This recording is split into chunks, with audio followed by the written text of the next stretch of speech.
நித்தமும் சிவனையே நினைத்துக் கொண்டிருந்த தீவிர சிவபக்தன் ஒருவன் இருந்தான். அவனுடைய பெயர்தான் பிராணநாதன். அவன் சிவனை நினைத்து கடுமையான தவம் புரிய எண்ணினான். உணவு, உறக்கம் என அனைத்தையும் மறந்து அவன் கடுமையான தவத்தை மேற்கொண்டான். ஆண்டுகள் பல கடந்தது. ஆனால் அவனுடைய தவம் களையவில்லை. பிறகு ஒரு நாள் தன்னுடைய தவத்தை முடித்துக் கொண்டு சிவனை வழிபடத் தொடங்கினான். சிவ வழிபாட்டை மிகுந்த சிரத்தையோடு அவன் செய்தான். ஒரு நாள் தர்ப்ப புல்லை அறுத்து கொண்டிருக்கையில் அவன் கையில் அரிவாள்பட்டு கையில் ரத்தம் சிந்த தொடங்கியது. ஆனால் அவன் அதை பொருட்படுத்தாமல் புல்லை அறுத்து கொண்டிருந்தான்.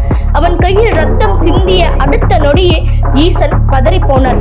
வேடுவ உருவத்தில் அவனிடம் வந்த ஈசன் ரத்தத்தை நிறுத்த கை விரலை அழுத்தி பிடித்தார்.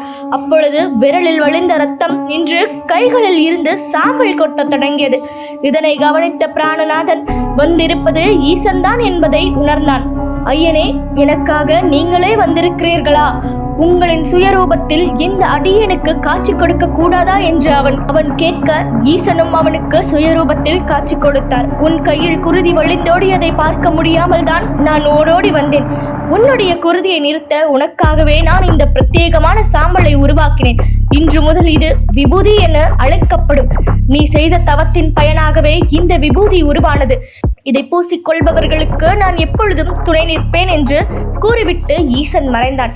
இப்படிதான் விபூதியை சிவபெருமான் இந்த உலகத்திற்கு அறிமுகம் செய்தார்.